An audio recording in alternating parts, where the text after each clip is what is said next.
Hi hello నమస్తే welcome to kitchen queen. మా ఈ వీడియో మీకు నచ్చినట్లయితే లైక్ చేయండి, షేర్ చేయండి. మా ఈ కిచెన్ క్వీన్ ఛానల్ని సబ్స్క్రైబ్ చేయండి. ఈరోజు నేను చాలా సింపుల్గా ఇంకెంతో టేస్టీగా పుట్నాల పౌడర్తో కజ్జికాయల్ని తయారు చేస్తున్నానండి. టేస్ట్ విషయానికి అయితే సూపర్గా ఉంటుంది. ఈజీ ప్రాసెస్లోకి ముందుగా మనం ఒక పెద్ద బౌల్ని తీసుకున్నాను. అందులో ఈ కప్పుతో ఒక 2 కప్స్ వరకు మైదాని యాడ్ చేశానండి. మైదాని యాడ్ చేసిన తర్వాత ఇందులోనే నేను ఒక 4 టేబుల్ స్పూన్స్ వరకు ఆయిల్ని యాడ్ చేస్తున్నాను. ఆయిల్ యాడ్ చేయటం వల్ల మన కజ్జికాయలు అనేవి చాలా క్రిస్పీనెస్ని ఇస్తాయండి. కాబట్టి ఆయిల్ని యాడ్ చేసేసి ఇలాగా పిండిలో ఆయిల్ కలిసేంత వరకు ఈ విధంగా మంచిగా కలుపుకోవాలన్నమాట. ఇలా కలుపుకున్న తర్వాత కొంచెం వాటర్ని యాడ్ చేసుకుంటూ మనం మరీ గట్టిగా కాకుండా మరీ పల్చగా కాకుండా ఉండేటట్టు పిండి ముద్దని తయారు చేసుకోవాలన్నమాట. నేను వీడియోలో చూపించిన విధంగా ఇలాగా వాటర్ని కొంచెం యాడ్ చేసుకొని నేను మంచి పిండి ముద్దని తయారు చేస్తున్నాను. వాటర్ మరీ ఒకేసారి వేయొద్దండి, పిండి అనేది పల్చగా అయిపోతుంది, కజ్జికాయలు అనేవి సరిగ్గా రావు. కాబట్టి చూసుకొని కొంచెం వాటర్ని యాడ్ చేసుకొని ఈ విధంగా కలుపుకుంటూ మనం పిండిని కలుపుకోవాలన్నమాట. నేను కొంచెం వాటర్ని యాడ్ చేసి పిండిని కలుపుతున్నాను. చూడండి, ఈ విధంగా చక్కగా పిండిని కలిపేసుకొని మూత పెట్టేసి దీన్ని నానడానికి పక్కన పెట్టేస్తున్నాను. ఈ పిండి నానేలోపు నేను ఈ కజ్జికాయలోకి స్టఫింగ్ని తయారు చేస్తున్నాను. స్టఫింగ్ కోసం ముందుగా నేను ఒక బౌల్ నిండుగా పుట్నాలను తీసుకున్నానండి. పుట్నాలను తీసుకొని ఈ పుట్నాలను ఒక మిక్సీ జార్లో వేసుకొని మెత్తని పౌడర్ లాగా మనం గ్రైండ్ చేసి తీసుకోవాలి. ఈ పుట్నాలను నేను ఇప్పుడు గ్రైండ్ చేసి తీసుకొస్తాను. చూడండి, చక్కగా మంచిగా గ్రైండ్ అయిపోయింది. ఈ విధంగా మెత్తగా గ్రైండ్ అయిపోయింది. ఇలాగా మెత్తగా గ్రైండ్ అయిన తర్వాతే ఇందులో నేను మనం ఏ కప్పుతో అయితే పుట్నాలు తీసుకున్నామో అదే కప్పుతో 3/4 కప్పు వరకు బెల్లాన్ని యాడ్ చేశాను. తర్వాత ఒక 3-4 టేబుల్ స్పూన్ షుగర్ని యాడ్ చేశాను. బెల్లం షుగర్ యాడ్ చేయటం వల్ల మన స్టఫింగ్ అనేది చాలా టేస్టీగా వస్తుంది. తర్వాత 2-3 యాలకులను కూడా వేసుకొని చక్కగా గ్రైండ్ చేసేసుకోవాలన్నమాట. చూడండి, చక్కగా పొడిగా మంచిగా ఈ విధంగా గ్రైండ్ అయిపోయింది. మనం బెల్లం కూడా వేసేసి ఒకేసారి గ్రైండ్ చేస్తే మన స్టఫింగ్ అనేది ముద్దగా తయారవుతుంది, ఇలా పొడిగా ఉండదు. వీటిని నేను ఒక బౌల్లో తీసేసుకున్నాను. బౌల్లో తీసుకున్న తర్వాత ఇందులోనే నేను ఒక 4 టేబుల్ స్పూన్ వరకు తురిమిన ఎండు కొబ్బరి పౌడర్ని యాడ్ చేశాను. ఎండు కొబ్బరి ఫ్లేవర్ అనేది ఈ కజ్జికాయలకి చాలా టేస్ట్ని ఇస్తుందండి. ఇలా ఒకసారి ఈ పుట్నాల పౌడర్లో ఈ విధంగా మనం తురిమిన ఎండు కొబ్బరి పౌడర్ని ఇందులో వేసేసుకొని చక్కగా కలిపేసుకొని పక్కన పెట్టుకున్నాను. ఇప్పుడు మనం కలిపి పెట్టుకున్న పిండి ముద్దని చూద్దాం. చాలా చక్కగా సాఫ్ట్గా తయారైందండి. నేను ఈ విధంగా ఒకసారి బాగా కలుపుకొని మనం ఈ విధంగా చిన్న బాల్స్లా తయారు చేసేసి పక్కన పెట్టేస్తున్నాను.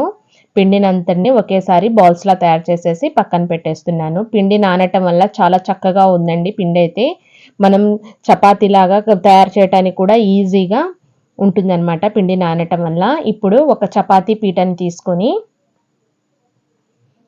తీసుకొని మనం తయారు చేసుకున్న బాల్స్ని ఈ విధంగా నేను ప్రెస్ చేసుకుంటా చక్కగా సాఫ్ట్ అయ్యే వరకు ఇలాగా కలుపుకుంటున్నాను.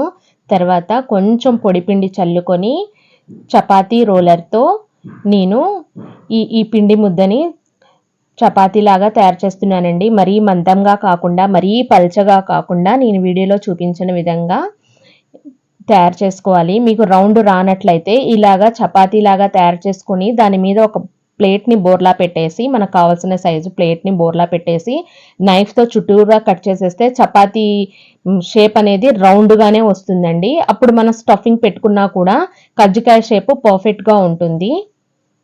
మీకు రౌండ్ వచ్చినట్లయితే పర్వాలేదండి, రాకపోతే ఇలా ప్లేట్ నేను చెప్పిన విధంగా ప్లేట్తో వేసేసి కట్ చేసేసుకోవచ్చు. చూడండి, నేనైతే రౌండ్గా తయారు చేసేసాను. ఇప్పుడు ఇందులోకి స్టఫింగ్ని ఫిల్ చేస్తున్నాను. చూడండి, ఒక స్పూన్తో నేను జాగ్రత్తగా స్టఫింగ్ని ఫిల్ చేస్తున్నాను. మనం తయారు చేసే చపాతీ సైజును బట్టి మన స్టఫింగ్ని ఫిల్ చేసుకోవాలండి. మరీ ఓవర్గా ఫిల్ చేయొద్దండి. అందులో స్టఫింగ్ అనేది ఆయిల్లో వేయంగానే పేలిపోతాయి మన కజ్జికాయలు అనేవి. చూసుకొని మనం ఫిల్ చేసుకోవాలి. నాకైతే నేను తయారు చేసిన చపాతీ సైజుని పట్టేసి 1.5 స్పూన్ స్టఫింగ్ పట్టిందండి. తర్వాత నేను వీటి చుట్టూతా నేను వాటర్ని అప్లై చేస్తున్నాను. చూడండి వీడియోలో చూపించిన ఇలాగా వాటర్ని అప్లై చేసేసి ఇలా ఫోల్డ్ చేసేసి కొంచెం లైట్గా ప్రెస్ చేసేస్తే మొత్తం స్టిక్ అయిపోతుంది. మన కజ్జికాయ షేప్ చూడండి పర్ఫెక్ట్గా వచ్చింది. కజ్జికాయ మేకర్ అయితే ఇంత ప్రాసెస్ ఉండదండి, కానీ అన్ని వస్తువులు అందరికీ అవైలబిలిటీగా ఉండవు కాబట్టి నేను ఇలా ఈజీ ప్రాసెస్లో ఇంట్లో ఉన్న వస్తువులతోనే తయారు చేసే విధంగా చూపిస్తున్నాను కజ్జికాయల షేప్ని. చూడండి ఒక స్పోక్ని తీసుకొని ఈ విధంగా డిజైన్లా వేస్తున్నాను. మనం వాటర్ చుట్టూతో అప్లై చేసి మనం ప్రెస్ చేసి ఇలా ఫోల్డ్ చేసి ప్రెస్ చేయటం వల్ల చక్కగా స్టిక్ అయిపోతుంది. ఎక్కడ లోపల పెట్టిన స్టఫింగ్ అనేది బయటకు రాదు. తర్వాత ఇలాగా స్పోక్తో ఈ విధంగా డిజైన్లా వేసేసుకున్నాను. చూడండి కజ్జికాయల డిజైన్ అనేది పర్ఫెక్ట్గా వచ్చింది. స్టఫింగ్ ఎక్కడా బయటికి రాలేదు. ఇదే విధంగా మిగతా ఉన్న పిండి బాల్స్తో నేను కజ్జికాయలని తయారు చేస్తున్నాను. మనం తయారు చేయటం ఏమి ఎక్కువ టైం పట్టదండి. 5 మినిట్స్ చాలు. చక్కగా టేస్టీగా ఒక 15 నుంచి 20 డేస్ వరకు నిల్వ ఉండే టేస్టీ పుట్నాల పౌడర్ కజ్జికాయలు తయారు చేసుకోవచ్చండి.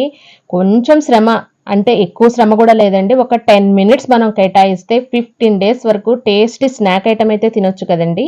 అలాగనమాట. చూడండి నేను మళ్ళీ స్టఫ్ చేస్తున్నాను. 1.5 స్పూన్ వరకు పట్టింది నేను తయారు చేసిన చపాతీ సైజ్కి.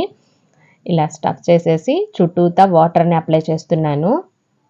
ఎందుకంటే ఇలా అప్లై చేయటం వల్ల మనం ఫోల్డ్ చేసేటప్పుడు కొంచెం ఫోల్డ్ చేసి కొంచెం ప్రెస్ చేసేస్తే చక్కగా స్టిక్ అయిపోతుంది అనమాట. ఎక్కడ లోపల మనం చేసిన స్టఫింగ్ అనేది బయటకు రాకుండా ఉంటుందన్నమాట. చూడండి ఇలాగా చక్కగా లైట్గా ప్రెస్ చేయండి. మరీ గట్టిగా ప్రెస్ చేసేస్తే చపాతీ పీటగా అంటుకుపోతాయండి కజ్జికాయలు అనేవి. కొంచెం లైట్గా ప్రెస్ చేయాలన్నమాట. ఇలా ప్రెస్ చేసేసి స్పోక్ తీసుకొని ఈ విధంగా డిజైన్ లాగా వేసేయాలి.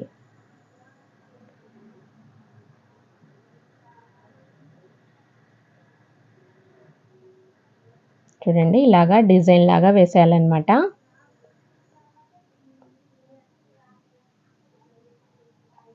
వేసేసి అన్నిటినీ నేను ఒక ప్లేట్లో పెట్టేసుకుంటున్నాను. ఇదే విధంగా తయారు చేసేసి మిగతా బాల్స్ని కూడా ఇలా కజ్జికాయలా తయారు చేసేసి ఒక ప్లేట్లో పెట్టేస్తాను.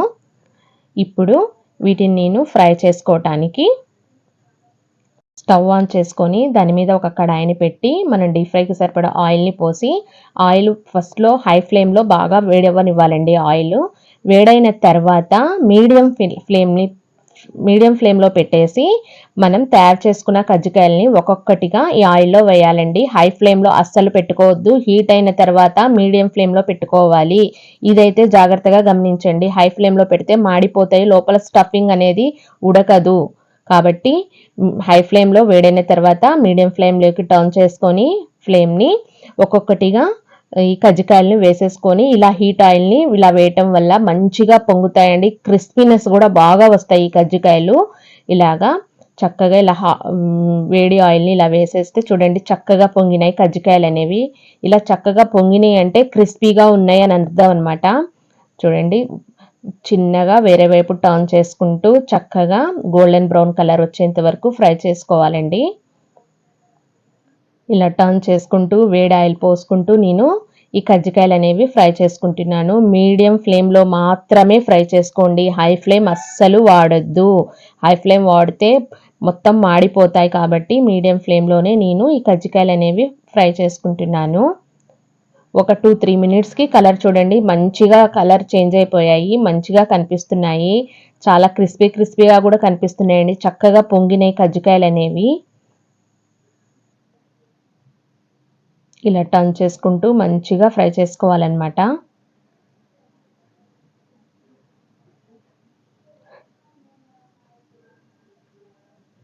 చూడండి ఈ కలర్ వస్తే చాలండి. మరి ఈ కలర్ డార్క్గా రావనవసరం లేదు. ఆయిల్ నుంచి కొంచెం బయట తీయగానే కలర్ అనేది ఇంకొంచెం చేంజ్ అవుతుంది. మరి డార్క్ కలర్ ఆయిల్లోనే ఉంటే బయటకు వచ్చేసరికి నల్లగా మారిపోతాయి కజ్జికాయలు అనేవి. ఈ కలర్లో రావాలండి.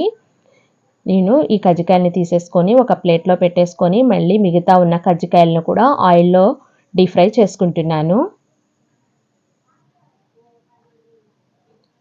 చూడండి ఎంత టేస్టీగా క్రిస్పీగా టేస్టీగా కనపడుతున్నాయి కదండి మన ఈ కజ్జికాయలు అనేవి. ఈ కజ్జికాయలని నేను ఒక సర్వింగ్ ప్లేట్లో సర్వ్ చేసుకుంటున్నాను. చాలా టేస్టీగా చాలా ఈజీ ప్రాసెస్లో చాలా సింపుల్గా తయారు చేసుకోవచ్చండి. ఈ కజ్జికాయలు అనేవి చాలా టేస్టీగా కూడా ఉన్నాయి. మా పిల్లలైతే చాలా ఇష్టంగా తిన్నారండి ఈ కజ్జికాయలు అనేవి. చూడండి ఎంత టేస్టీగా కనపడుతున్నాయో, క్రిస్పీగా కూడా ఉన్నాయండి. లోపల స్టఫింగ్ అయితే చాలా ఎమ్మీగా చాలా టేస్టీగా ఉందండి స్టఫింగ్ అనేది. ఇప్పుడు నేను లోపల స్టఫింగ్ ఎలా ఉందో నేను ఒకసారి చూపిస్తాను చూడండి. చూడండి క్రిస్పీగా స్టఫింగ్ అనేది చాలా టేస్టీగా ఎమ్మీగా ఉందండి. ఈ టేస్టీ పుట్నాల పౌడర్ కజ్జికాయల రెసిపీ మీకు నచ్చినట్లయితే మీరు ట్రై చేసి మీకు ఎలా వచ్చిందో నాకు కామెంట్ బాక్స్లో కామెంట్ చేయండి. ఈ వీడియోని లైక్ చేసి షేర్ చేసి మీ ఫ్రెండ్స్కి కానీ మీ రిలేటివ్స్కి కానీ షేర్ చేయండి. ఇలాంటి రెసిపీస్ కోసం నాకు కామెంట్ బాక్స్లో కామెంట్ చేయండి. Thanks for watching.